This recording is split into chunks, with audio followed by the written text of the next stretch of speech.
I've been told we're ready to start. So that is what we are going to do. Can you hear me? Yeah. I want to make sure now, Joan is out there somewhere. I want to make sure that the mic, no one needs to touch the mic. Sometimes we get used to those mics where we sort of want to maneuver them and make them work better. But this one is set up for everybody. So we don't have to do that. So welcome. And of course, as always, it is a celebration just being here with a new issue of Raven Chronicles.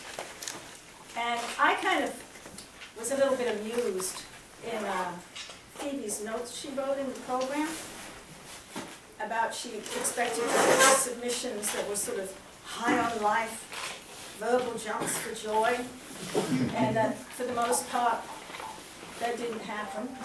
Well, you know, I sent something in, a fiction piece that I thought had verbal jumps for joy, but apparently it didn't, because it got rejected. So that's okay.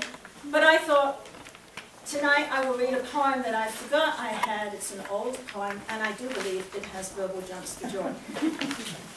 How many of you out there that when you're actually in the process of creating, or you've just finished creating something, that's a moment of celebration? Yes? Yeah, I truly think that for every human being, the creative process is part of what makes us human.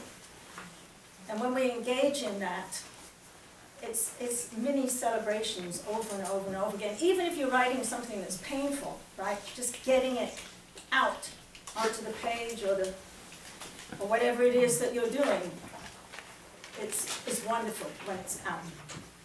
So I went through this phase years ago where I got hooked on clay sculpture, which I'd never done before. It was sort of not, I've done dancing, acting, writing, but sculpture, no. But anyway, I went through this phase. So this poem is about that. It's called Sinning Again. The kettle shrieks, the clothes dryer screams, plants hang out their leaves like parched tongues, and dishes in the sink stare up with oily eyes, while I play God. With my smarts, I could have been a secretary, top-notch, efficient, long fingernails clicking over a keyboard. Could have snagged a real check and real benefits, medical and dental. Old voices repeat this message religiously. It runs circles inside my head. But I listen instead to the radio playing noontime jazz, a golden-throated saxophone soaring to a celestial high note, as I turn my back to the kitchen and let temptation lead me on. My own private Eden, gloriously spread over the dining room table. Crumbs of clay, water, sponges, knives, Q-tips, dressmaking pins, and a half-formed figure, 14 inches high, pedestaled on what used to be my best maplewood cutting board. Intent and barefoot, I, the creator, muck about with clay. Gray, moist, and primordial, it moves like flesh, muscles appearing like miracles. My fingertips shaping my own Eve. Her head tossed proudly back, her round-bellied ripe self dancing into life without an atom. And I, the creator, say, behold, this is only the beginning, and it is good.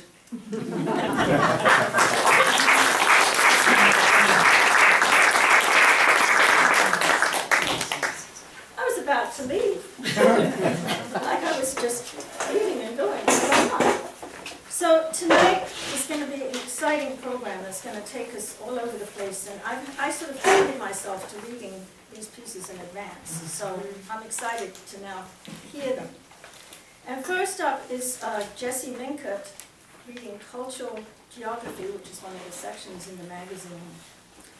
And this one poem about immigrants, when I read that, I thought, whoa, talk about timely. So Jesse.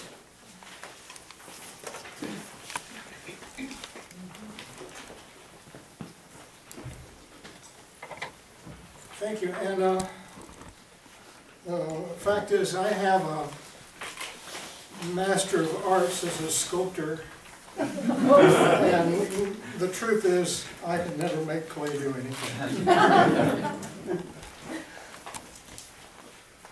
I'm going to start with a celebration poem. I'm fortunate to have two pieces in this issue.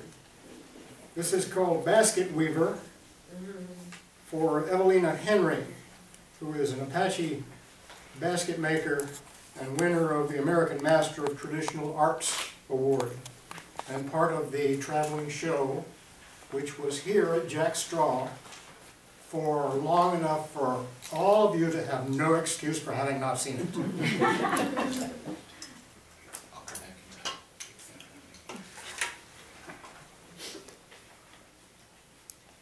She rips willow splits from bending saplings. Bark splits dark and rusty, aglow like tinder on the fire, flavoring the wind. A curl of ash the color of stones below the bent branches.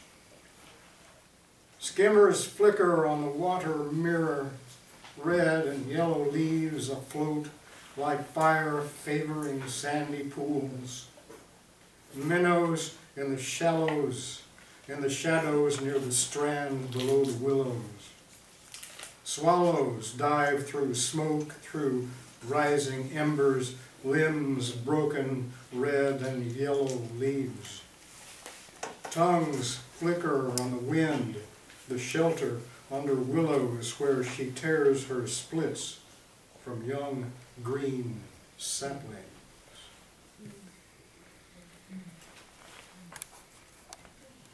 And now for cultural geography,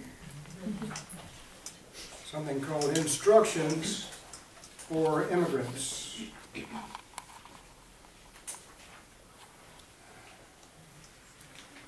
Please read and study the assigned dialogues, memorize them, keep close to the scenario.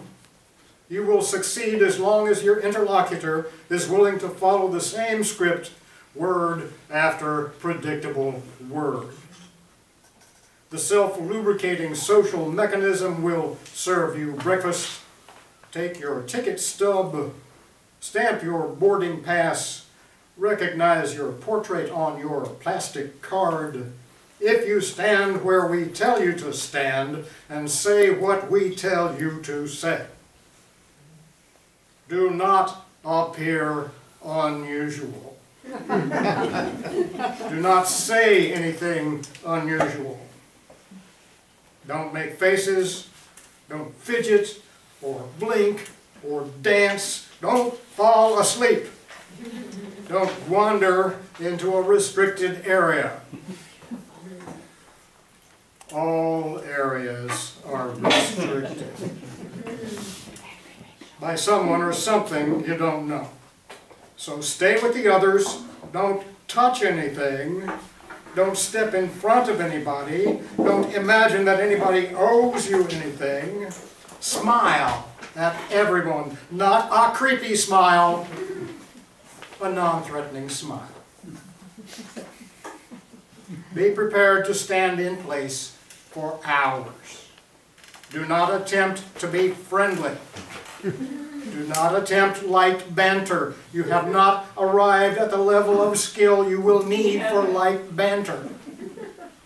Do not express opinions unless you already know the opinions of your interlocutor and you are certain that yours are the same. Don't argue, don't shout, don't curse, don't hit people. Be nice. Others will also be nice. If not, if they argue, or shout or spew obscenities or drag their cars straight at you, be nice anyway.